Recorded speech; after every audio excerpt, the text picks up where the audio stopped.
자, 말씀드린 대로 구형평 문법부터 한번 점검을 들어가 볼게요. 일단은 문제 전체 구성부터 좀 살펴봅시다. 전체 구성을 살펴보면 11번에 이거 나올 거라고 했었잖아. 근데 구모평이 나왔지, 그치? 지금 우리 의문의 교체와 축약이라는 차원에서의 이야기를 어느 쪽으로 설명하느냐에 따라서 축약으로 보는 것도 가능하고 탈락으로 교체로 보는 것도 가능하다. 둘 중에 하나 가지고 뭔가 한번 걸고 넘어질 것 같았었는데 그게 그냥 구원평에서 등장을 해버렸죠. 문제 자체는 쉽게 풀 수 있었지 않았을까라고 예상을 해보고요. 자세한 건 이따 설명. 일단 그래서 의문 변동 문제 한 문제 나왔고요. 12번, 13번에서는 표제어 항목이라고 하는 우리 한글 맞춤법 요소와 관련된 부분들을 문제를 냈는데, 자 12번이 굉장하다라고 말하기까지는 좀 골 때리지만 어쨌든 신경 써야 되는 유형이 나온 건 사실이야. 신유형이지. 지문이 그냥 일종의 뭐다? 독서 지문이야. 그래서 우리는 실제로 이 내용을 우선 추론한 내용이라고 돼 있는데, 추론해라고 말하기까지는 좀 어려운 사실의 일치불일치 형태의 문제에 가까운 형태의 독서화된 문법 문제 확인할 수 있겠어. 물론 이제 이 문제를 독서 실력만으로 풀 수 없겠지. 지문 속에 나타나는 그 예문들이 각각 이게 적조사가 맞는지, 이 격조사가 맞는지, 동사가 맞는지에 대한 점검 작업까지 추가되어야 되기 때문에 조금 더 플러스는 됐지만 솔직히 이거 막 되게 어렵진 않지 않았냐. 자, 자세한 설명은 있다. 그리고 13번에서는 보기 자리에 기억에 해당하는 단어를 찾으라 라고 되어 있고요. 여러분들 실제 문제에 적용해보는 문제, 아무튼 단어 영역의 문제가 나왔습니다.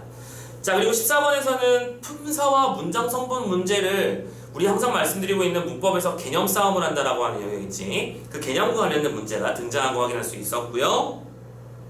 그리고 15번에 중세 국어 문제 나왔죠. 자, 일단은 영역별로 살펴보자면 의문, 단어, 문장, 그리고 담화 안 나왔죠. 근데 융합형이 지난번 나왔기 때문에 안 나올 거라고 했었고, 국어사까지 영역별로 고른 안배가 나오고 있는데, 다만 이제 좀 신경 쓰이는 것은 문장 성분 문제를 14번처럼 아예 문장 성분 단독으로 되는 게 아니라 품사랑 묶었다 라고 하는 게 좀 특이점 정도로 잡힌다는 거. 자, 문법은 선생님이 문제 풀 때 항상 제일 먼저 점검을 해드리고 하는 이유가 뭐냐면, 학평이 됐든 모평이 됐든 기출이 됐든 특정한 영역의 문제가 나왔을 때 그럼 이쪽 영역이 나왔으니까 이제 다음번 시험엔 안 나온다, 그게 절대 아니라는 거야. 항상 기본 개념 싸움이 중요하고 그 개념을 문제 속에 녹여내는 능력이 중요하다라는 거 좀 신경 써주시면 좋겠고, 어쨌든 수능 특강이나 수능 완성에 나왔던 문제들과 연계되는 점은 분명히 존재하고 있다. 모두 거의 대부분의 문제들이 그런 거 신경 쓰면서 여러분들 꼭 이 문제를 보고 났으니까 수특하고 수 안에 있는 모든 문제들을, 문법 문제들 특히 딱 한 번씩 더 정리를 해주시기 바랍니다. 선생님이 수업할 때도 단순히 그냥 문제만 땡 풀고 말지 않았습니다. 기억하시죠? 이 문제에서는 뭐가 중요하고 이 문제에서는 뭘 좀 챙겨야 되고 이런 것들을 정리해드린 바가 있으니까 그 필기를 살펴보시면서 점검 작업을 좀 필수적으로 해주길 바라고요. 자, 그럼 본격적으로 11번 문제부터 한번 살펴봅시다. 11번 문제.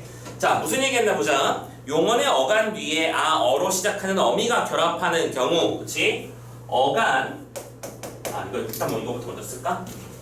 자, 영역은 의문 변동 문제였습니다. 의문의 변동 문제. 용언의 어간에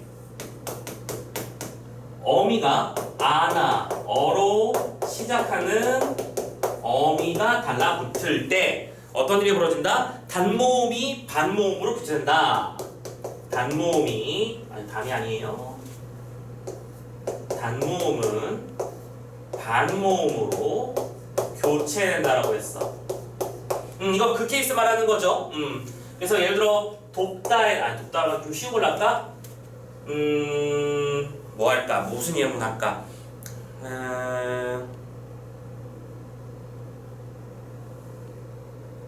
딱히 예문이 떠오르지 않는데 밑에는 뭐 미리 쓰기 싫은데. 자, 아무튼 단모음과 반모음의 교체를 얘기하고 있다는 거. 그래서 왜 단어가 생각나고 이딴 것만 생각나? 죽이다. 아니야, 이런 거 말고 먹이다. 그렇게 좋아. 먹이다 플러스 어가 달라붙어 치자. 어간이 먹이다 맞죠? 먹 플러스 이니까 그 다음에 어로 시작하는 어미가 나왔어. 그러면 이 녀석이 최종적으로는 먹여가 되는데, 이 먹여를 이와 어의 결합체가 여가 됐다고 말해서 축약으로 설명하는 방법이 있고, 그리고 이 녀석을 이와 어는 반모음 이 플러스 어가 바로 여잖아, 그치? 이라는 단모음이 반모음으로 변화해서 교체됐다 라고 설명하는 방법도 있다는 거 선생님이 분명히 말씀드렸던 요소 맞죠? 자, 그거 판단하는 문제인 거야. 그래서 여기는 예문이 와가 나왔었네. 어쨌든 이걸 전제 조건으로 걸어놓고 시작하라고 말하고 있는 거야, 그치? 그러니까 이거를 너희들한테 누차 말씀드리고 있지만 맞다 틀리다를 너희들 스스로 무슨 뭐 교수님도 아니고 정리할 수는 없어. 그러니까 필요한 요소들에서 내가 판단해야 되는 기준은 어쨌든 교체라고 봐야 된다라는 거 잡아놓고 밑에 예문을 쭉 가보면, 그래서 그럼 용어 간의 단모음이 아어로 시작되는 어미와 결합할 때 조건은 똑같아. 근데 이때 반모음 2로 교체되는 예, 우리가 찾아야 되는 예문은 중에서 반모음 2로 교체되는 예를 찾아라. 그 문제네, 그쵸? 자, 단모음이 반모음으로 교체된다라고 하는 건 두 가지 유형이 있지. 2가 반모음 2로 바뀌는 거나 5나 9가 반모음 5나 반모음 5로 바뀌는 케이스. 그 중에서 우리는 요것만 찾으면 되는 거야, 그쵸? 그럼 이 사례 판단했으니까 1번부터 점검 들어가 볼까요? 자, 1번 뛰다 플러스 어를 표시하자. 뛰 플러스 어를 하면 그 결과 뛰여라는 발음이 간대. 뛰어! 라고 발음하잖아, 그치? 근데 이때 이 뛰어가 되려면, 자, 뛰어도 일단 쓸게. 뛰여가 되려면 이 녀석은 뭐인 거야? 뛰 반모음 이 반모음 그 다음에 모음 어. 오케이? 요런 식의 발음이 튀어나오지. 그러면 원래 이 녀석은 이랑 어였는데 그 결과가 반모음 이 플러스 어로 나왔어, 그쵸? 잠깐 미쳤나봐. 뛰여지. 오, 미쳤나봐. 뛰 그 다음에 여가 됐지. 미쳤나봐. 아니다, 제대로 썼네. 반모음 이 플러스 정신 차리라구나. 자, 아무튼 지금 우리가 찾고 있는 건 이가 이가 반모음 2로 바뀌는 케이스야. 그런데 이 녀석은 무슨 문제임? 자, 봐봐. 뛰다는 똑같이 있고요. 그 다음에 어도 똑같이 있어요. 그런데 요상에서 반모음 2가 뭐가 된 거야? 추가된 케이스잖아, 이거, 그치? 뛰어에서 뛰여가 됐어. 이 반모음 2가 첨가된 케이스. 이거는 첨가의 케이스로 보는 게 맞겠지. 그쵸? 1번 잡았습니다. 두 번째 예문은 차아도네요. 자, 차다 플러스 아도를 했더니 차도가 됐어요. 뭐 이거 구분할 필요도 없을 것 같아. 자, 아 플러스 오가 아 플러스 오로 바뀌었어. 그러면 무슨 일이 벌어졌다고 그렇게 설명이 안 돼. 이 아가 뭐 했다? 날아갔다. 참고로 이걸 뭐라고 하죠? 동음 탈락이라고 합니다. 이거는 탈락의 케이스죠. 모음의 탈락에서는 동음 탈락인 아나 어 탈락이 있고, 그리고 우리 또 하나 더 있지? 으 탈락도 알고 있지? 나왔을걸? 3번 보세요. 3번 보시면 잠그 플러스 아를 결합했대. 잠그다 플러스 아를 했더니 결국 잠가가 됐어. 그러면 이 녀석은 결국 이 으 발음이 날아간 케이스. 모음 탈락의 케이스, 으 탈락이네요. 어쨌든 우리가 찾고 있는 케이스들은 전부 다 아니야. 참가이고 탈락이니까 4번 넘어가 볼게. 4번 보시면 견디어서가 결합했대. 견디다 플러스 어서를 했더니 견뎌서라고 나타났대. 자, 좀 문제 효과적으로 보기 위해서 모음만 뜯어볼게요. 우리는 어쨌든 모음만 따지고 있는 거니까 여, 이, 어가 어로 바뀌었는데, 자, 공통적인 거니까 지우고 생각해 보자면 결국 이랑 어의 결합체가 여로 등장했고, 이 여는 반모음 이 플러스 어라고 설명이 가능하므로 이가 반모음 이로 바뀌었구나 라고 설명하는 건 가능하네요. 이 녀석은 교체입니다. 그리고 뭘로 교체됐다? 반모음 2로의 교체에 해당하므로 정답은 4번. 됐지? 자, 마지막 5번도 보자. 그럼 5번은 또 뭐가 문제인가? 5번은 키우어라 그랬어. 키우다 플러스 어라인데 이 녀석을 키워라 라고 발음했어요. 자, 또 똑같이 모음만 뜯어볼까? 이, 우, 어, 아. 그냥 이 녀석은 이, 워, 아가 됐어. 자, 똑같은 건 지우고 간다. 이랑 아는 신경 쓰지 말자. 우리한테 중요한 건 우랑 어가 합쳐져서 워가 된 거야. 얘도 선생님, 얘도 교체되는 케이스 맞나요? 맞지요? 이 녀석은 뭐 플러스 뭐니까 반모음 우 플러스 어니까 우가 반모음 우로 교체됐다라고 설명할 수 있어. 얘도 교체야. 다만 이 녀석은 반모음 우의 교체지. 우로의 교체지. 그치? 자, 정리하자면 지금 5번 선택지는 교체는 맞지만 반모음 2교체가 아니기 때문에 답이 될 수 없고 나머지 1, 2, 3번은 아예 첨가나 탈락의 케이스들이니까 신경 쓸 필요가 없는 녀석이라고 볼 수 있겠고 자, 차분하게만 설명을 읽고 알고 있는 대로만 적용만 해주시면 크게 문제없이 풀 수 있는 녀석이지 않았을까 정답률도 대부분 높았지 않았을까라고 예상하는 문제입니다. 자, 11번 문제 점검해 봤고요. 자, 그러면 12번 문제로 넘어가 볼게. 써볼까? 버텨보자. 12번부터 13번까지 무슨 아니야 12번부터 13번까지 무슨형? 지문형 문법 문제. 선생님이 지문형 문법 문제를 대하는 우리의 자세의 입장에서는 지문을 읽으면서 아는 내용 체크하고 그렇지? 알지 못했던 내용이 나오면 적용 문제가 나오겠구나. 알고 있었던 내용이 나오면 뭐다? 말 그대로 새로운 예문을 생성하는 형태의 문제겠구나 라고 예상하면 된다고 했었는데 12번 문제를 딱 보면 지금 선택지를 봐봐. 뭐뭐뭐뭐를 표지어 무엇에서 확인할 수 있겠군이라는 패턴의 반복이 보일 거야. 보여야 해. 그러니까 문제를 먼저 보고 내가 어디에서 표지어 뭐를 확인한다 식으로 지문이 됐으니까 그리고 이 녀석은 나름대로 신유형이 맞다고 했어 선생님이. 12번은 신유형 마치 뭐처럼 풀어야 되는 마치 독서 문제 유형처럼 풀어야 되는 신유형. 근데 신유형은 우리가 맞다. 신유형이 맞다고 해도 이렇게 쫄 필요는 없어. 신유형을 항상 어렵게 골 때리게 되는 경우는 없거든. 최소한 스텝만 잘 따라가 주시면 풀 수 있을 거라고 봐. 근데 선생님이 먼저 요구하는 건 문제를 분석하면서 그 중에서 이 선택지의 구성 요소를 보고 A라는 사실을 B에서 확인할 수 있군. 오케이? 그리고 패턴이 전부 다 B에서의 구조로 나타나 있지, 그치? 그래서 각각의 사례들이 각장의 내용들에 매치되고 있는 예문이 맞는가를 확인하는 것이라고 생각한다면 지문을 읽어나가면서 혹시 가능하다면 혹시 그렇게 푼 사람도 있는지 모르겠지만 1번 선택지, 그러니까 한 단락 읽고 1번 선택지 점검하고 우리 마치 뭐 풀듯이 독서 풀듯이 두 번째 단락 읽고 선택지에서 지울 수 있는지 확인하고 이런 식으로 풀었다면 조금 더 수월하게 풀지 않았을까라고 예상을 해보고요. 자, 그리고 나서 13번 문제를 보면 해당하는 사례 찾기 문제니까 이거는 지문을 이해해서 적용하는 문제겠지? 나중에 정리하자고. 자, 한번 볼까? 사전에 뜻풀이 대상이 되는 표제 항목을 표제어라고 부르는데 그렇지, 일단은 표제어 얘기가 나왔습니다. 우리가 쉽게 말해서 사전을 찾는다라고 했을 때 먹어를 찾진 않아요, 그렇죠? 먹다를 찾죠. 그런 녀석들을 우리 표제어라고 부르는데 이 표준국어 대사전의 표제어에는 붙임표가 있는 경우와 그렇지 않은 경우가 있대. 표제어 중에서 붙임표 우리 이렇게 표현되는 거 있지?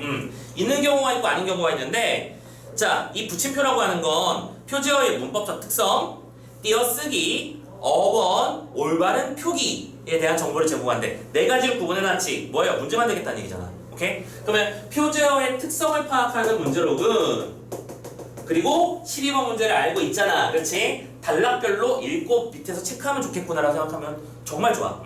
자, 두 번째 단락이지. 첫 번째 본문 내용부터 볼게.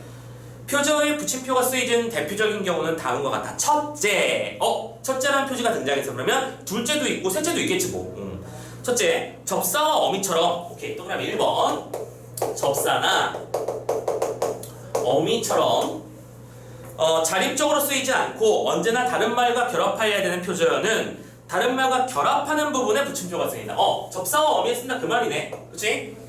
그리고 접사인 질과 연결어미 은이가 일환이다. 진이, 질은이를 이렇게 표현한다는 얘기지. 그러니까 예를 들어 진이가 아니다. 미쳤나봐. 자맥질, 도둑질 할 때 도둑하고 붙임표를 긋고 질을 쓴다는 거. 먹은이, 오케이? 또 주근이 이런 식의 단어들도 은이를 사용한다. 와 자꾸 우측다 생각 정신 차려. 자 다만 근데 다만항이 나왔어. 보통 이런 다만항은 문제 내기 참 좋아하는 녀석들이잖아. 그렇지? 다만 뭐는 있어? 조사도 자립적으로 쓰이긴 하지만 단어이니까 붙임표를 사용하진 않아. 조심해. 그런데 조사에서는 붙임표를 사용하면 안 된대. 그리고 좀 더 읽어볼까? 용언 어간도 자립적으로 쓰이진 않지만 어미 다와 결합한 기본형의 표제어가 되고 용언 어간인 어미와 용언 어간과 어미 다 사이에는 붙임표를 사용하지 않는 거야. 자, 이걸 밑에서 써볼까? 다만항은 접사와 어미는 써. 왜? 이 녀석들의 공통점은 뭐거든? 독립적인 녀석이 아니야. 오케이? 그런데 vs 독립성이 있는 녀석들 중에 첫 번째로 A 조사라고 하는 녀석과 B 어간 플러스 다라고 하는 종결어미는 기본형에 해당하기 때문에 이 녀석은 붙임표를 사용하지 않는 거지. 자, 이쪽은 붙임표를 사용하는 케이스, 이쪽은 붙임표를 사용하지 않는 케이스.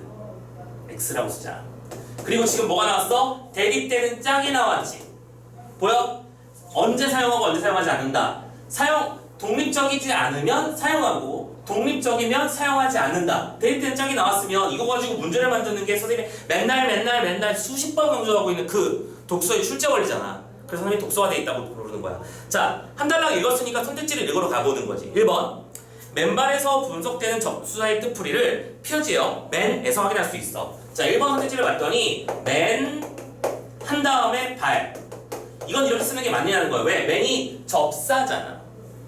그러니까 이 문제를 풀 때는 요 내용과 함께 맨이 접사인 걸 알고 있어야 돼. 그리고 그 뒤에 뭔가를 붙인다는 얘기지.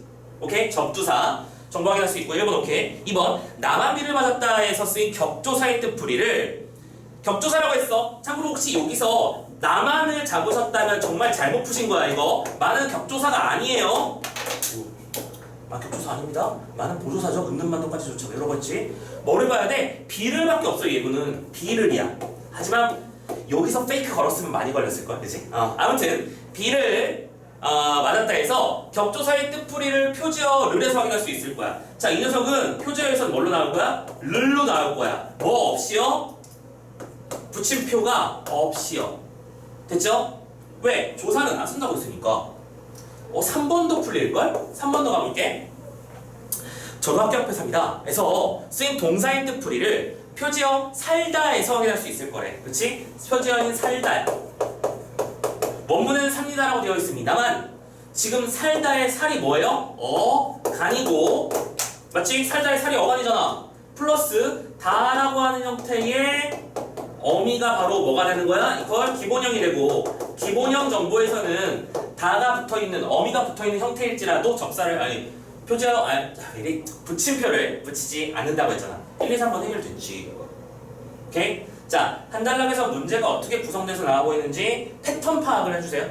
이런 문제도 내고 있구나. 아마 이렇게까지 문제를 풀면서 이런 내용까지 고민하고 고려하지는 않았겠지만 어쨌든 이런 문제가 나온다는 거 알아두는 건 분명히 가치 있는 일일 거라고 봅니다. 둘째를 볼게요. 이번에는 둘째 예문입니다. 4, 5번 아직 못 푸니까 아직 확인하면 안 되니까 가자. 둘 이상의 구성 성분으로 이루어진 표제어에서는 가장 나중에 결합한 구성 성분들 사이에 붙임표가 한 번만 써요. 자, 두 번째 케이스는 뭐냐면 둘 이상의 구성 성분이 나오면 가장 나중에 것만. 봐봐, 이것도 실은 뭐뭐 하면 뭐뭐 한다 이퀄이잖아. 이퀄에서 시험 문제 나온다며 맨날. 지금 나오고 있잖아 지금. 독서화 시키고 있지 않니? 둘 이상이 나오면 제일 마지막 것까지만 쓴대.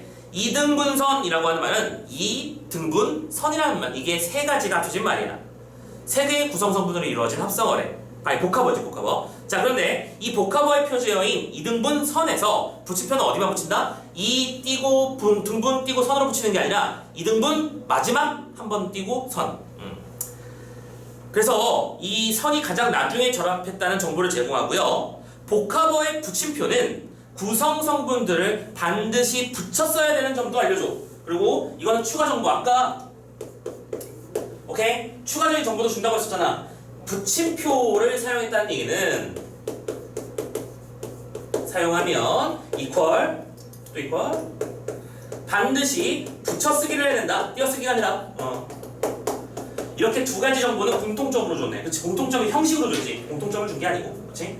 자, 그러면 또 한 달러 읽었잖아. 선택지를 주로 가보는 거지. 4번. 앞과 집이 결합한 단어는 앞집처럼 띄어쓰면 안 된다는 정보를 표지와 앞집에서 확인할 수 있을 거래요. 띄어쓰면 안 된다며. 앞하고 집으로 나올 거야. 됐어? 확인돼? 앞집은 요 붙임표를 붙였다는 얘기는 띄면 안 된다는 뜻이야. 됐나? 그러면 4번 더 맞고. 답은 5번인가 보다? 5번. 논뚝과 길이 결합한 논뚝길의 구성 성분이 논 플러스 뚝 플러스 길. 아예 친절하게 페이크 안 걸고 있지. 논뚝 플러스 길이라고 안 했어. 분명히 선택지에서 논과 뚝과 길의 조합체라고 했어. 3개 이상의 구성 성분이 나온 요 케이스지. 둘 이상이잖아. 그러면 어떻게 한다? 가장 나중에 것만 붙인다며. 그래서 요 정보의 표지어를 논 띄고 북 띄고 아니지. 논뚝 그 다음에 길로 표시하는 게 맞겠지. 이 녀석은 논뚝 붙임표 길로 표현했을 거야. 됐나? 그래서 답을 5번 잡을 수 있었고, 자 어쨌든 12번 문제는 분명히 가치 있는 문제가 맞다. 좀 신경 써달라 라고 말씀을 드리고 싶네요. 자 이제 한 편부터 나와 있는 얘기는 13번 문제를 풀기 위한 기초 지식일 거야. 자 여기 좀 지우고 앞으로 돌아갈게. 이제 지우면서 갑시다. 자 13번 문제를 풀기 위해서 표제 정보들을 정리를 한번 해보도록 합시다. 자 보기 자료에서 기억에 해당하는 단어. 그럼 기억이 먼저 파악해야 돼. 자 한편 무덤, 노름, 있다가처럼 기원적으로는 두 구성 성분이 결합한 단어지만 붙임표가 쓰이지 않는 경우가 있어. 자 붙임표를 사용하지 않는 경우는 기원적으로만 분석된대. 그럼 무슨 소리냐면 현재는 그 분석을 사용하지 않는다는 거야. 참고로 이거 내신 대비할 때 여러분들 무덤 같은 거 공부한 사람들은 다 알 거야. 묻다 플러스 엄이 결국 무덤이 됐어. 그런데 아마 이거 내신 대비 형태로 공부한 사람들이 이렇게 공부했을걸? 이 엄이 바로 뭐이기 때문에 생산성이 없는 접사야. 즉 뭐냐면 요즘도 여전히 엄을 붙여서 어떤 단어를 명사로 바꾸는 식의 일은 벌어지지 않는단 말이야. 그럼 참고로 이거는 뭐대로 쓴다? 소리대로 쓴다고 했었지.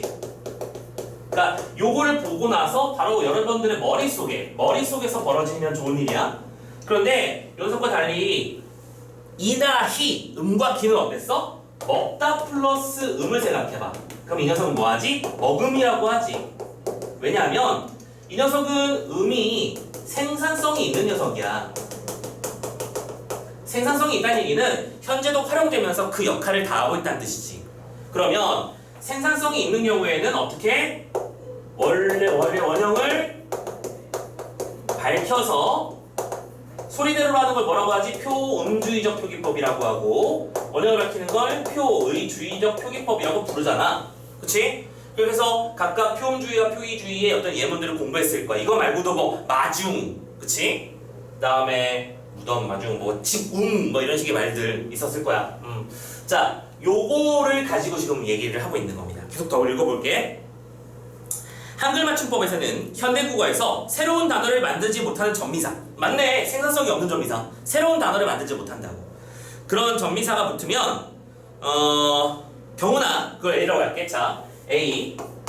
그럼 이걸 선생님이 표현대로 생산성이 되게 많이 부러졌나? 생산성이 없는 전미사인 경우나, 그리고 이제 다음 나오는 걸 편의상 B라고 부르자. 두 번째, B가 아니구나. 그냥 기억이라고 하면 되잖아. 그지? 그래, B라고 하자. 몰라. 기억이야. 이게 B가 기억이야. 뭐? 단어의 의미가 어근이나 어간의 본뜻과 멀어진 경우. 그치? 의미가 본뜻과 멀어진 경우. 오케이? 자, 요 두 개에서는 뭘 한다? 소리대로 적는 걸 원칙으로 한다. 소리대로. 다 알고 있는 것이었어야 해. 누차 말씀드리지만. 이거 맞춤법 영역이면 맞지? 표음주의와 표의주의 문제입니다. 참고로 생산성이 없는 정미사는 방금 설명해 드렸고, 참고로 본뜻에서 멀어진 경우는 가장 대표적으로 이런 거 쓰잖아. 여러분들 노름 기억나? 왜 놀음도 맞고, 근데 노름은 또 왜 노름이냐? 이 노름의 경우에는 이제 놀다의 의미가 없잖아. play라는 의미가 사라졌다고. 그래서 이 녀석은 의미가 많이 변질돼 버렸기 때문에 뭐 노름이라는 소리대로 적는 거야. 비슷한 예문 이거 딱 떠올라. 걸음이라고. 걸음은 걸다 혹은 걷다 플러스 음이잖아. 오케이? 또 뭐 있을까? 예문들을 파는. 그래, 이거 조금 어려운 문제로 이런 거 풀어본 사람도 있을걸? 얽히고 설켜 이런 거 있잖아. 왜 앞에는 표의주의고 왜 뒤쪽은 표음주의인가? 얽다라는 말이 분명히 있으니까. 근데 설다는 설다라는 말이 없거든. 현재는 그런 말이 존재하지 않으니까. 이런 식으로 각각의 예문들을 공부한 것들이 기억나면 정말 좋은 상태. 자, 그러면서 이런 경우에는 이처럼 소리대로 적는 단어들은 구성 성분들이 원래 형태의 음절로 나눠지지 않기 때문에 붙임표를 쓸 수가 없는 거야. 즉, 엄이라는 것을 분리할 이유가 없다. 옛날에는 그랬다는 건 맞겠지만 지금은 그런 일이 벌어지지 않기 때문이야. 자, 그러면서 A와 B의 설명을 각각 또 밑에 한 단락씩 더하고 있는 것도 보이실 겁니다. 읽어볼게. 무덤에, 그렇지, 무덤의 예문 가지고 했네. 무덤의 엄은 현대국어에서 새로운 단어를 만들지 못해. 따라서 어근 묻과 접미사 원래대로라면 기원적으로는 묻다라는 말에다가 플러스 엄이라고 하는 접사가 붙어서 이게 무덤이 됐어. 아직 묻 플러스 엄이 됐어. 하지만 이 엄은 더 이상 생명력이 없어. 엄은 뭔가 만들어낼 수 없어. 그러니까 그냥 발음대로 무덤이라고 써버린다는 예문을 하고 있을 거예요. 그렇지? 그래서 결론적으로 우리가 풀고 있는 문제는 표제어와 관련이니까 표제어를 사용하지 않아. 참고로 비슷한 예문 엄하면 뭐 이런 거 있잖아. 얘들아, 죽다. 자꾸 죽다래. 미쳤나봐. 근데 자꾸 나온다. 왜요? 선생님 요즘 마가 아팠나? 화면이 안 보이는데 아무도 말을 안 하네. 얘들아, 다 살아있냐? 자, 죽다 플러스 괜찮냐? 아 진짜. 자, 죽다 플러스 엄하면 뭐 만들어? 죽엄 아니에요. 죽엄이라고 하잖아. 이런 예문이 나와 있는 거고, 참고로 엄과 비슷한 전미사에 암, 우 이런 게 있어요. 뭐 예를 들어 암, 우 이거 혹시 그래 좀 다행입니다. 살아 있으셔야죠. 암, 우 이거 생각하면 돼. 맞다 플러스 암, 마감.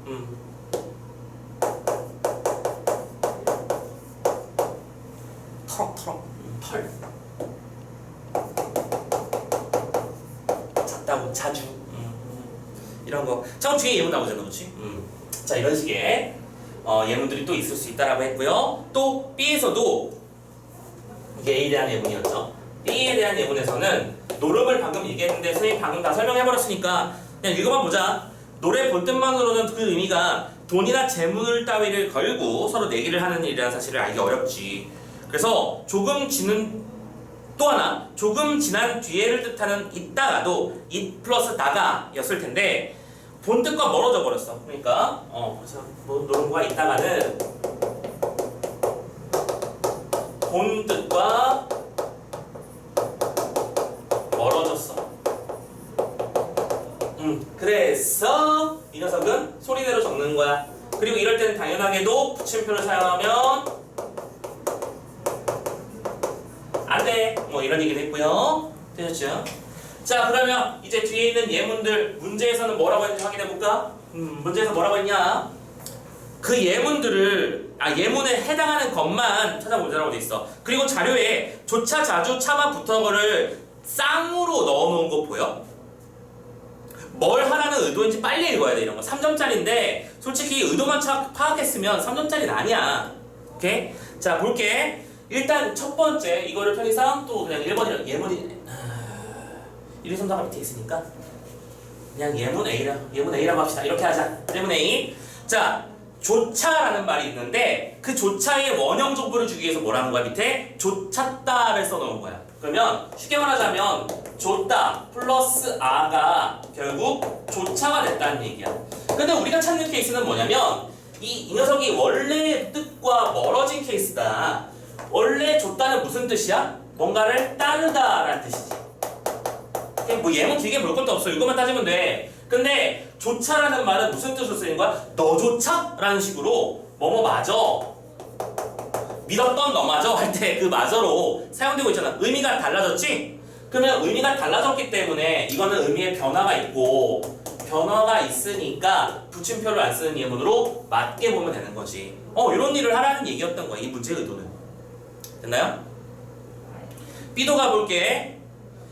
휴일 책을 자주 읽었다의 자주입니다. 그런데 밑에 있는 예문을 보고 이 녀석의 원형 정보를 주었다라고 판단해야 되는 거야. 잦았다, 잦다야. 원래 기본형은 플러스 우라는 말을 합친 거네. 그치? 그런데 그래서 이 녀석이 자주가 됐다라는 정보를 파악하라는 얘기. 됐죠? 그런데 여기서 이 잦다라는 말은 또 뭐예요? 빈번하다라는 뜻으로 쓰이지. 요즘은 비가 오는 경우가 잦다, 맞지? 비가 자주 온다는 뜻이잖아. 빈번하게 온다는 뜻이고요. 근데 생각해봐. 이때 이 자주도 솔직히 무슨 뜻이? 아니 솔직히 무슨 솔직이야. 자주도 똑같이 빈번하다는 뜻이지. 맞아? 의미가 동일해. 변화된 의미가 아니야. 원래 의미를 유지하고 있어. 아니 왜? 변화 X 뭐라고? 유지하고 있단 말이야. 그러면 자주는 우리가 찾는 예문이 아닌 거지. 됐죠?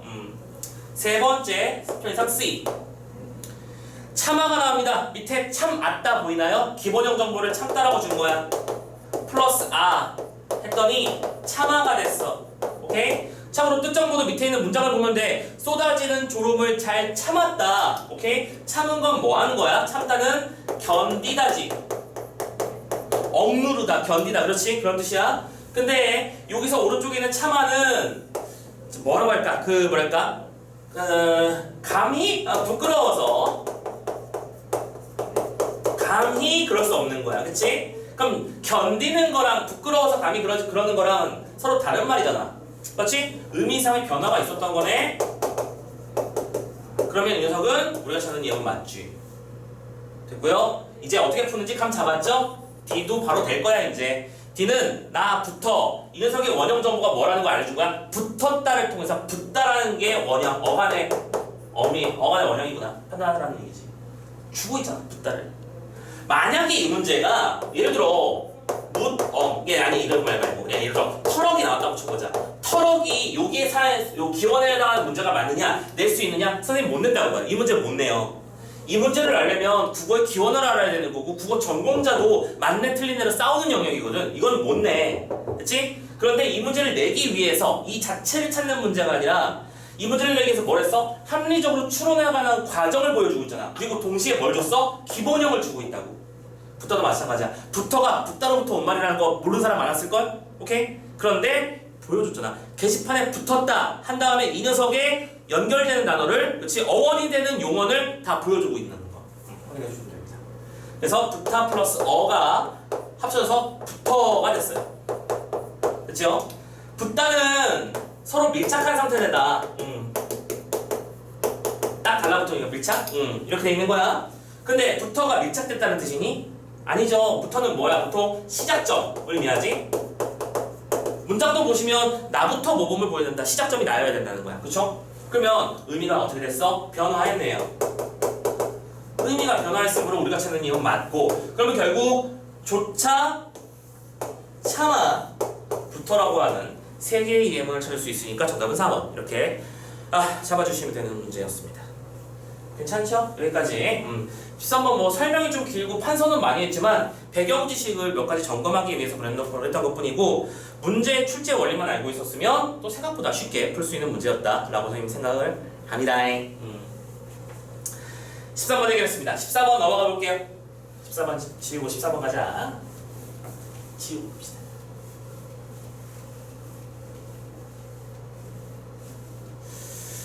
자, 13번 문제, 그러니까 12번 문제와 13번 문제는 신유형, 독서 유형에 가까운 독서 지문형 문법 문제를 분석하는 노하우를 배운 타이밍이었다면, 14번은 뭐 요즘에 핫 트렌드이면서 되게 중요하다고 선생님이 항상 강조하고 있는 그것, 바로 요즘 문법 문제는 무슨 싸움이다? 개념의 싸움이다.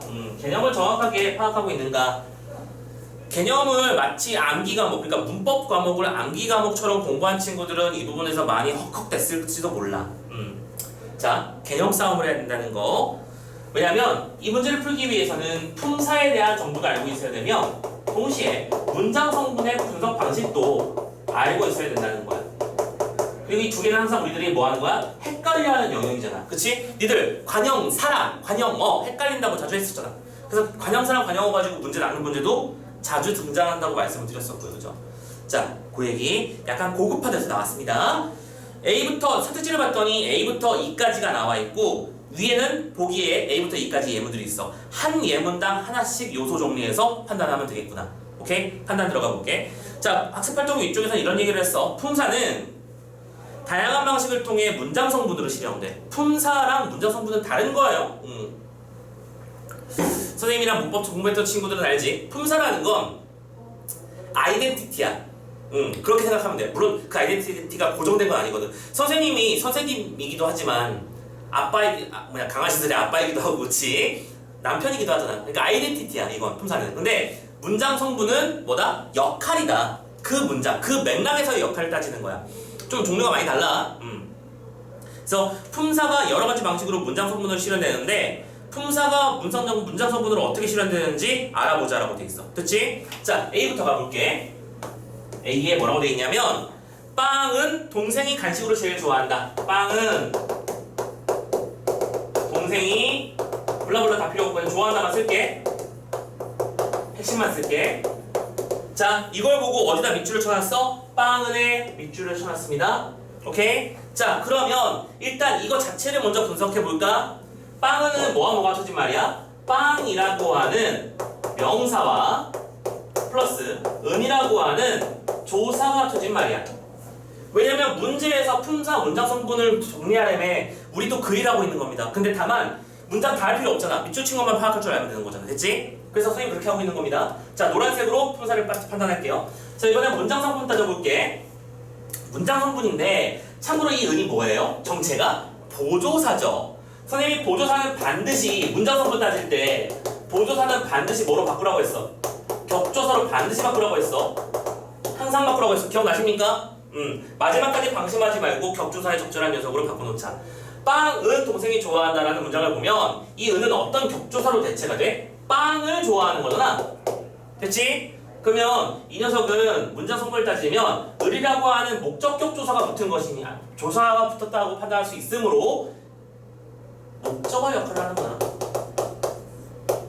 됐지? 물론 을이 붙은 건 아니야. 은이라고 하는 보조사가 을을 대체해서 붙어 있는 거야.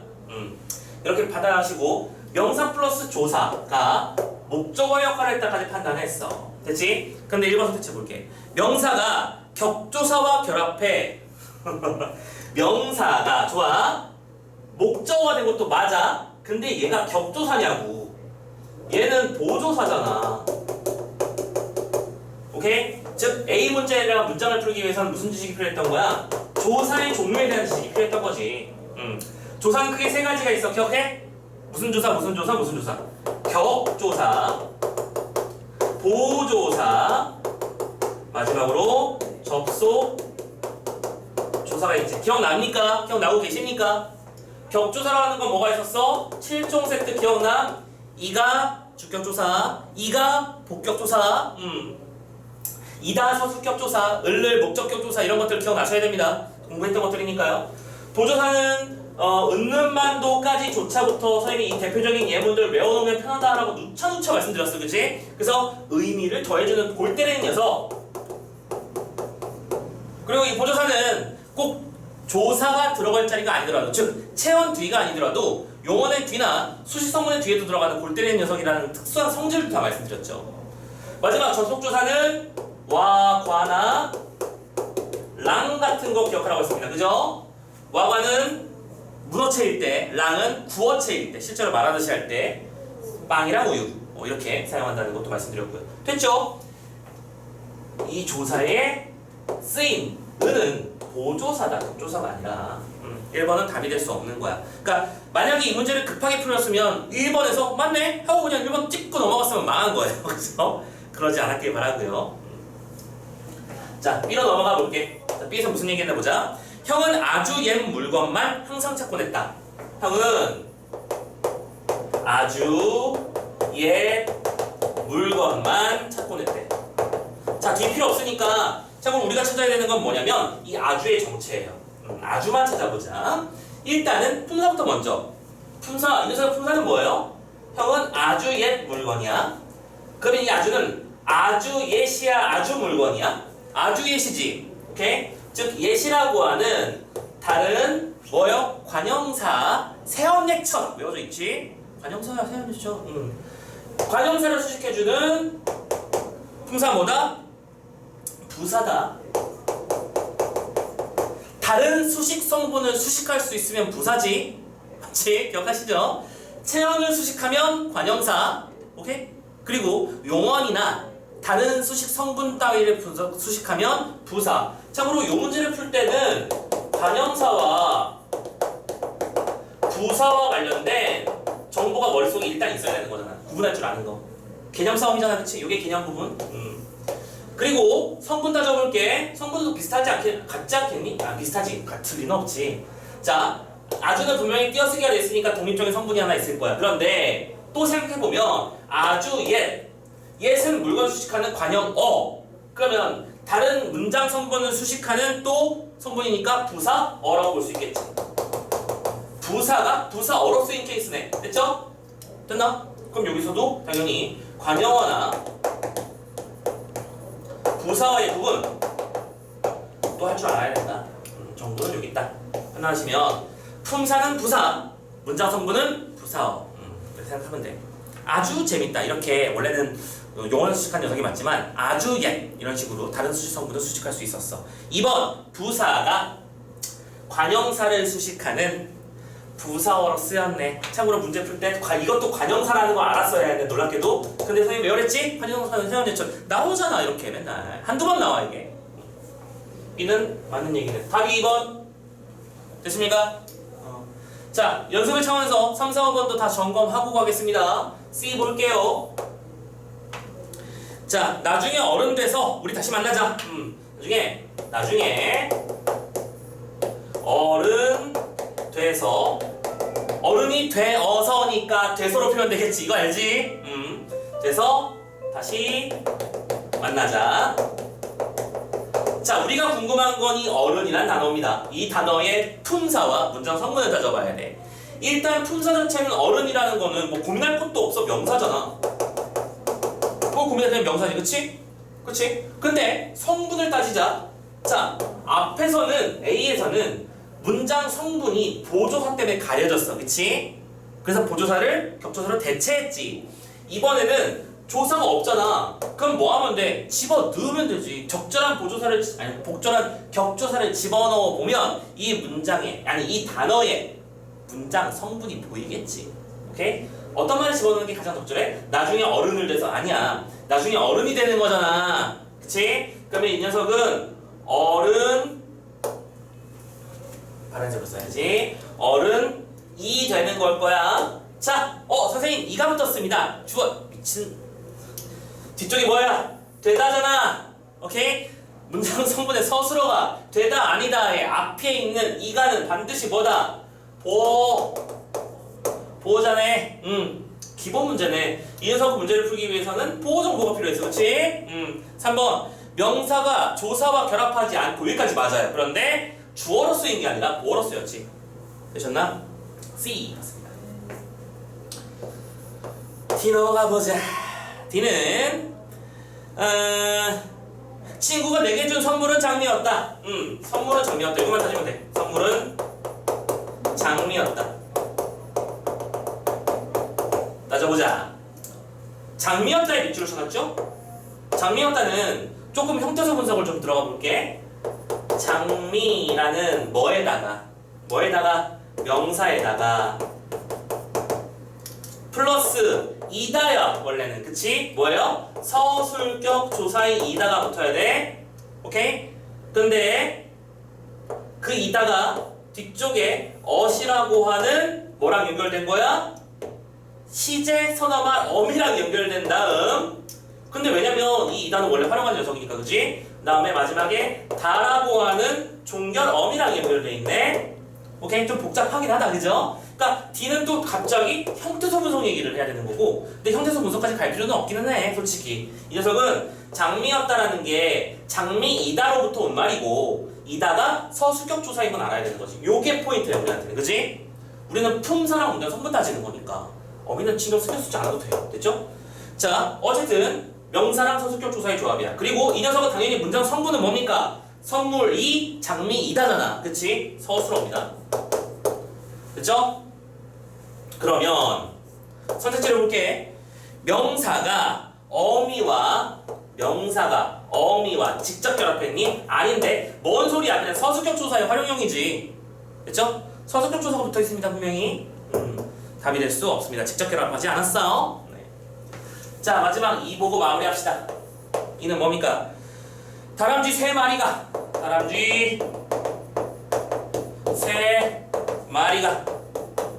밑줄은 3가 쳐놨네요. 요새 3가 쳐놨다는 사람 설마 없겠지? 3가 나왔네요. 숫자 3입니다. 자, 이거 품사 뭡니까? 품사 수 관형사지. 이거 기억나? 참고로 이거 풀 때 수사와 수 관형사는 원래 헷갈리는 녀석이다. 시험에 아주 잘 나온다. 오케이? 수사인지 수 관형사인지 구분하는 방법은 쉽다. 수사라면 체언이니까 반드시 뒤에 조사가 붙을 수 있을 거야. 수관형사라면 조사가 불가능할 거야. 너 보면 되지. 다람쥐 새 2마리, 다람쥐 새 10마리 안 되지. 수관형사 맞네. 됐죠? 수관형사. 그리고 이 녀석은 말이라고 하는 의존 명사를 수식해주고 있는 문장 성분 뭡니까? 수식해주는 명사를 수식했다니까? 체언을 수식했다니까? 관용어지. 됐죠? 참고로 격가지 지식이긴 합니다만 원래 이걸 의도한 거겠지만 관형사라는 것도 종류가 3개 있잖여. 지금 관형사 종류 3개가 기억 안 나는 사람 대답하지 마. 생각해봐. 관형사 종류 3가지 기억나? 수관형사, 오케이? 지시관형사, 이그저, 성상관형사, 세헌예첫. 기억나야 돼. 그러니까 이런 것까지 같이 기억나야 돼. 아무튼 그래요. 이렇게 해서 수관형사고 관형어야. 5번 수사가 명사를 왜 수식해? 갑자기 수사가 명사를 수식할 리도 없고 말도 안 되잖아 이거. 수관형사지. 자 14번 문제를 해결해봤습니다. 할 말이 많은 문제들이에요 전부 다. 그죠? 우리가 이런 문제를 보면서 정말 다 건드려야 되는 게 맞구나 한번 또 느꼈길 바라고요. 자 대망의 15번 이 문제만 풀고 쉬는 시간 또 드릴게요. 알겠죠? 힘냅시다. 오늘 많이 피곤하겠지만 어쩌겠어. 우리에게 남은 시간은 많지 않은걸. 시간을 쪼개서 공부해야지 뭐. 선생님도 그냥 선생님 얘긴데 선생님도 마찬가지야. 선생님 지금 한참 내신 대비 하잖아. 그렇지? 선생님도 내신 대비 때문에 내신 대비 자료 만들려고 시간 쪼개고 있고 또 저 출판사에서 나오는 지문 분석지 그거 만든다고 또 밤에 시간 쪼개고 있고 또 학원에서도 업무 때문에 학원 업무 또 때문에 시간 쪼개고 있고 컴퓨터 자료 관리에 시간 쪼개고 있어. 선생님도 다 그래. 나중에 너희들이 이제 선생님 나이 정도가 되면 그러니까 가장 뭐 인생의 전성기라고 할 수 있지. 30대에서 40대 그 사이를 오가게 되는 나이가 되면 지금 바쁜 건 애교입니다. 네. 너무 암담한 얘기인가요? 너무 암담할 수 있나? 근데 지금 바쁜 건 커버되는 정도가 아닐까? 맞나? 야 근데 이거는 너무 꼰대 같은 말이었다 그치? 왜냐면 그건 네가 바쁜 거고 모든 사람 각자의 위치에서 바쁜 거니까. 그래요. 그러니까 뭐 하고 싶은 핵심은 뭐냐면 지금 버겁고 힘들다라고 해서 너무 퍼지지 말아주면 좋겠다는 거. 그러니까 시험 본 당일날은 좀 당연히 컨디션 안 좋지. 그리고 선생님도 그건 당연히 이해하고 있어요. 그날 시험 날인 당일날 이렇게까지 다 해야 된다? 안 돼. 그건 쉽지 않아. 근데 꼭 내일 정도에는 제정신 다시 돌아와야 됩니다. 아시겠죠? 힘내시고요. 지금은 일단 잘 챙겨만 놓으시고 선생님 녹화도 일부러 뜨고 있으니까 나중에 꼭 안 되겠으면 꼭 습작업 해주시고요. 자 15번 문제 보고 마무리합시다. 15번 중세국어 문제입니다. 많이들 힘들었죠 이 문제도? 이 중세국어 파트는 예문이 뭐가 나왔냐면 훈민정음 나왔어. 그치? 훈민정음. 훈민정음 공부가 잘 되어 있는 친구라면 되게 쉽게 풀었을 거야. 심지어 이거 예를 들어볼까? 이거 쌤 예상인데 지금 현재 고1이 딱 중세국어 파트 시험에 들어가는 학교가 많거든? 이거 걔를 갖다 풀려보잖아? 니들보다 잘 풀 것 같아.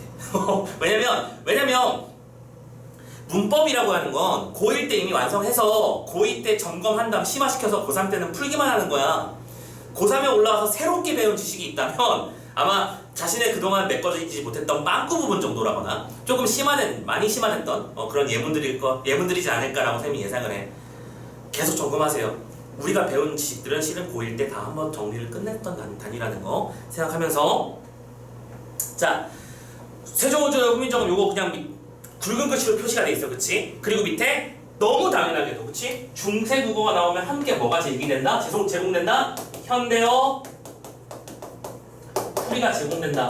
그리고 이거 아직도 개무시하는 사람 많은 거 선생님도 알아. 하지만 한 번 더 강조할게. 밑줄 한번 같이 쳐. 그럼 안 틀려, 잘. 그것만으로도 많은 게 해결되기도 해. 근데 물론 이 문제는 조금 그거보다 어려워. 그런 거 어렵긴 한데 현대어 풀이를 보면서 점검 작업 해주셔야 된다. 오케이? 자, 일단 1번부터 그냥 바로 갈게요. 예문으로 갈게요. 1번을 보면 말싸미와 홀빼이에 쓰인 주격조사는 이라고 했어. 일단 이게 맞는지부터 점검해보긴 해야 돼. 말싸미를 보면 밑에 해석이 뭐라고 돼 있어? 말이라고 돼 있지. 오케이? 그럼 이것도 주격조사인 이가 결합한 형태. 또 어디갔어? 홀빼를 밑에 해석 보세요. 하는 바, 가라고 해석되어 있는 거 보이지? 둘 다 주격조가 쓰인 거 맞아, 그치? 자, 말싸미랑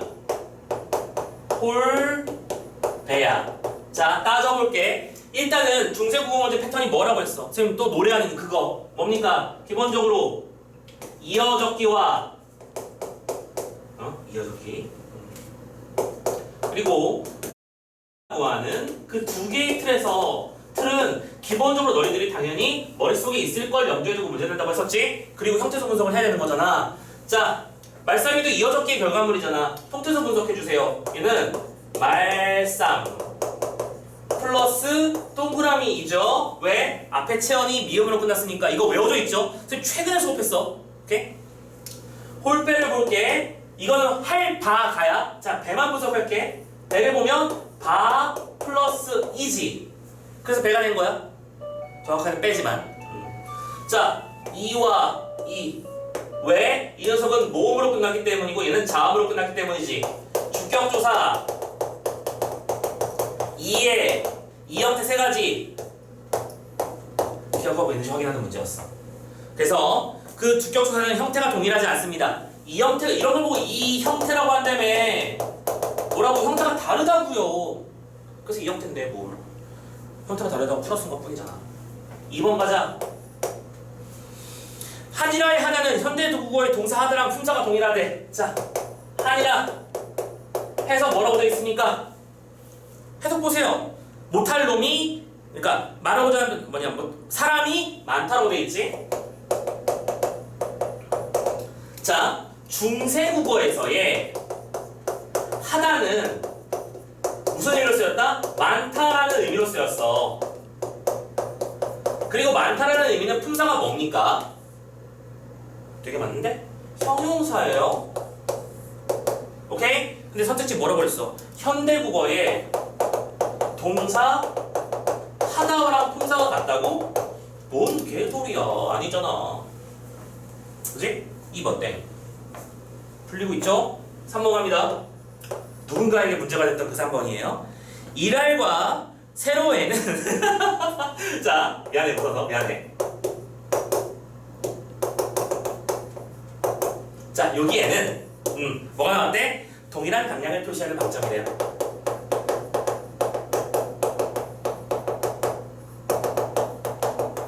정말 기초적인 거 하나 점검해보자. 얘들아, 방점이 뭐야? 방점이 뭐야? 이걸 기억해. 기초지식이야. 방점은 뭡니까? 성조를 표시하는 거지. 그래서 성조가 뭐더라? 소리에 노, 나, 이. 그래서 점을 안 찍으면 평성, 점을 하나 찍으면 거성, 점을 두 개 찍으면 상성. 오케이? 그래서 높낮이를 선생님이 이거 수업할 때 스이종 어제 이러면서 왔다 갔다 했었잖아. 소리에 높낮이야. 강약이 아니라 높낮이잖아. 무슨 강약이야. 요게 악센트 주냐? 그러면 이를 이를 이렇게 읽어? 그런 거 아니잖아. 근데 동일한 건 맞긴 맞지. 점이 하나씩 찍혀 있으니까 당연히 똑같은 성조겠지. 됐어? 동일한 강약이 아니라 동일한 높낮이에요. 되셨죠? 3번 맞습니다. 자, 누군가 뒤통수가 아플 수도 있겠고요. 4번 봅시다. 자, 헤어와 편안케 해보죠 라고 돼 있어. 자, 참고로 이 4번 선택지는 조금 어려울 수 있어. 이거를 이 훈민정음을 좀 디테일하게 공부 안 한 친구들의 입장에서는 뭐지 싶을 수 있는데, 참고로 예를 들어서 동그라미 2번 쓴 거 있잖아. 이거 선생님이 이번에 지금 반성하셔야 되는 게, 이거 반성 함부로 해도 되나? 선생님이 이번 여름방학 특강 때 국어사 특강 했다 안 했다? 했다. 다 알려준 내용들이야. 들어온 사람, 지금 여기서 들어온 사람 없지? 나 긴 말 안 할게. 다 설명했어. 자, 동그라미가 2번 연토록 쓰이는 이거를 각자병서 라고 하죠. 이때 동그라미 2번 쓰는 거는 사동이에요. 그러니까 이걸 알고 있었으면 되게 쉬운 거야. 오케이? 알고 있었으면 쉬운 건데, 그런데 이걸 꼭 암기에만 풀리느냐? 아니라고. 지금 각각의 예문들 해요와 편안케 하고죠 라고 하는 녀석의 현대 어역을 보세요. 현대 어역 봅니다. 해요는 뭐라고 번역되어 있습니까? 하여금이라고 번역되어 있죠? 하여금입니다. 하여금은 뭐뭐로 하게 하도록 만드는 걸 하여금이라고 하지 않아? 하여금이란 말 자체가 사동이에요. 오케이? 사동이 사자와 동자가 사가 하여금 사자입니다. 오케이? 시키는 편이에요. 2번 편안케 하고자 편하게 하고자 뭐뭐하게 하다잖아. 그래 1번도 모를 수 있어. 그렇지? 하여금이 사동인지 모르겠어요. 그러면 2번에 봤는데 개하다가 나왔는데 이걸 피동이라고 말하는 사람이 어딨어. 이건 사동이잖요. 오케이? 이걸 보고라도 알 수 있었으면 좋겠고요. 됐죠? 4번 지금 우리가 보고 있는 지문들은 사동. 화면 남았네요. 사동의 예문들이었다. 그럼 답은 5번이었잖아. 5번 볼게. 5번 좀 어려워. 근데 5번도 다 설명했다는 예문이야. 참고로 이건 너희들도 이거 틀린 사람들 반성해야 돼. 지금 중세국어 정리 깔끔하게 안 돼 있는 거야. 설명했어 분명히. 최근에 설명했어. 자, 수매 분석했지. 오케이? 수매에서 사용하다라는 의미를 지닌 동사는 쓰다래. 왜냐면 이거니까. 수매가 이렇게 나오는 거잖아. 수다에다가 애가 붙은 게 아니야. 얘들아, 이게 잘 봐. 숨 플러스 애라는 것까지 찢을 수 있어야 돼. 그치? 여기까지 1단계로 무조건 돼야 돼. 이거 가능해야 돼. 그런데 숨을 보고 너희들이 기억나셔야 되는 건 요 음이라고 하는 게 이거 기억나야 되잖아. 중세국어 선생님이 이거 시험 잘 나온다고 얘기했었잖아. 중세국어에서의 명사형 전성어미와 명사 파생 접사가 달랐다. 중세국어 기준으로 선생님 표도를 들었는데 수특 뒤져봐. 수업했단 말이야. 미음하고 미음과 음을 서로 각각 다르게 해서 이거 기억나? 열다 플러스 하면 여름이 돼. 근데 열다 플러스 하면 여름이 돼. 그래서 이거 가지고 설명했잖아. 여름이 라고 하면 뭐라고 번역해야 돼? 열림이가 되는 거잖아. 앞에 있는 녀석은 뭐냐면 명사판의 접사예요. 접사는 이음을 써. 근데 음은 명사형 전성 어미야. 어미는 진짜로 품사를 바꾸지 않는다고. 차이가 있잖아. 그런데 이 녀석이 시험에 잘 나오는 이유가 뭐다? 현대국어에서는 이 두 개가 구분이 안 되고 둘 다 미음으로만 사용되잖아. 오케이? 어떻게 알고 있어? 예문에 춤같이 앞에 있는 추다에다 미음 붙은 미음 붙은 건 접사고 뒤에 있는 녀석은 댄싱이라고 하는 의미를 동사 의미가 살아있는 어미가 붙은 케이스잖아. 됐어? 그래. 숨에서 요거까지 따라온 다음에 여기서 음을 기억해내야 되고 맞다. 음은 접사했지. 오케이? 이렇게 잠깐만. 음은 접사가 아니지? 어미구나. 그쵸? 만약에 이게 씀이었다면 씀이라는 단어가 명사가 있는 거야. 근데 씀을 명사라고 하진 않잖아. 자, 정답은 그래서 5번이었습니다. 약간 난이도 있어요. 선생님도 인정. 선생님도 인정하는데 선생님이랑 같이 공부한 너희들은 이거 기억해야지. 한두 번 보는 것도 아니고 몇 번째 보는 건데. 수특 때 설명했었고요. 됐죠? 자, 15번은 안타까운 마음과 함께 토로를 해봤고요. 자, 이렇게 해서 일단은 15번까지 문법 문제를 거의 1시간에 걸쳐서 한번 정리를 해봤습니다. 생각보다 많은 걸 건드려야 했어, 그치? 오늘 같이 배운 내용들 꼭 집에 가서, 물론 국어뿐만이 아닐 거야. 여러분들 영어나 수학도 당연히 잠깐만 선생님이 다른 과목을 함부로 뭐 이렇게 하면 된다 저렇게 하면 된다라고 말씀은 못 드리겠지만 국어 영역은 특히 더더욱 이런 거 복습 작업 좀 잘 꼼꼼하게 해주세요. 그렇죠? 지금 이거를 알지 못했다고 했을 때 내가 이 단어를, 이 지식을 원래 몰랐다는 게 맞나? 내가 이 문제를 틀린 원어는 이걸 몰라서인데 이걸 모르는 부분은 내가 그냥 단순하게 까먹은 것인가? 아니면 정말로 어려워서 지금 선생님의 설명을 들어도 못 푸는 것인가? 이걸 구분할 줄 알아야 너희들이 넘길 문제를 알지. 좀 딴 얘기지만 그런 게 있다. 선생님이 아까 뭐 국현쌤이랑도 잠깐 얘기를 했었는데, 그러니까 많은 친구들이 국어 영역은 1번부터 45번 문제까지를 다 덤벼드는 경우가 많아. 어떻게든 풀어내기 위해서. 그 자세를 나쁘다고 하는 게 아닙니다. 근데 니들 또 생각해봐. 니들 수학 전략적으로 풀지 않아? 킬러 문제 제외하고 푸는 사람들 분명히 있을걸? 그치? 몇 번 문제 딱 제외, 그치? 그리고 내가 풀 수 있는 문제 몇 번? 나오잖아. 영어도 생각해볼까? 영어도 많은 친구들이 빈칸 추론이라든가, 그치? 이런 특정한 영역들을 건너뛰어가면서 자기한테 필요한 영역들을 딱 집어가지고 요것들을 점수를 받아내겠다라고 용쓰고 있을 거야. 맞지? 근데 왜 국어는 그렇게 못하냐는 거야. 일단 그게 안 되는 것도 있어. 왜냐면 읽기 전에는 내가 이게 아는 건지 모르는 건지 수준이 맞는 건지 파악이 안 되기 때문인 건 인정. 근데 내가 이걸 풀 수 있는지 없는지를 스스로 알려면, 그래서 단순히 그냥 독서 영역이니까 날리고, 그치? 뭐 문법 영역이니까 지워버리고 이렇게 하면 안 된다는 거야. 문제를 딱 보고 이 정도의 추론을 요구한다는 것은, 그리고 내가 일단 지문도 이해가 안 되는데 추론까지 해야 된다? 그럼 이 문제는 버리는 게 맞겠구나. 버리고 다른 문제에 대신 신경을 많이 쓰라고. 그러면 점수가 따라 올라와 줄 거야. 알겠죠? 이번에 지금 선생님 잠깐 아까 7시까지 쉬는 시간 동안 뉴스를 보고 왔어. 뉴스를 보고 왔더니 이런 얘기가 있더라고. 시험 문제의 난이도는 전년과 유사했다. 아니, 선생님도 아직 지문을 안 봐서 몰라. 선생님도 이걸 함부로 맞다 틀리다 말을 못하겠어. 그런데 지문 난이도와 상관없이요, 거기서 나오는 얘기는 뭐냐면, 그러다 보니 중위권이 힘들었을 거다. 중위권. 문제의 난이도에 따라서 크게 흔들리는 사람들, 문제가 어려우면 같이 무너지고 문제가 쉬워지면 막 역대급 점수도 한번 맞아보고 이런 친구들이 있단 말이야. 지금 우리 같이 수업 듣는 우리 친구들 중에서도 많은 친구들이 그런 경우에 포함될 거라고 봐.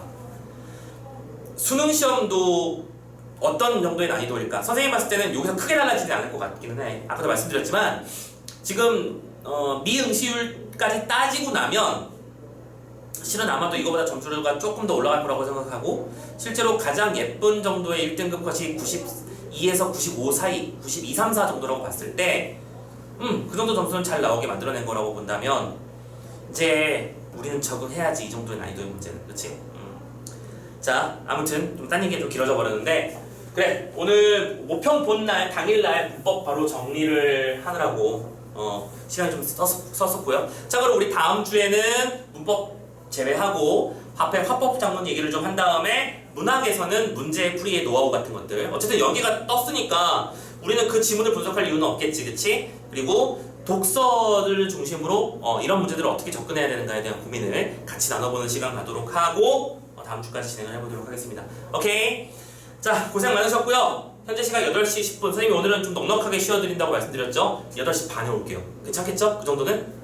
자, 또 가서 충전하고 오시고 계속 비상충전 해가지고 고속충전 해가지고 다시 돌아오세요. 아시겠죠? 고속충전해서 잠시 후에 마저 뒷부분 수능 완성 얘기 한번 해보도록 합시다. 자, 고생하셨고 잠깐만 끊어갈게요. 자, 다녀오세요.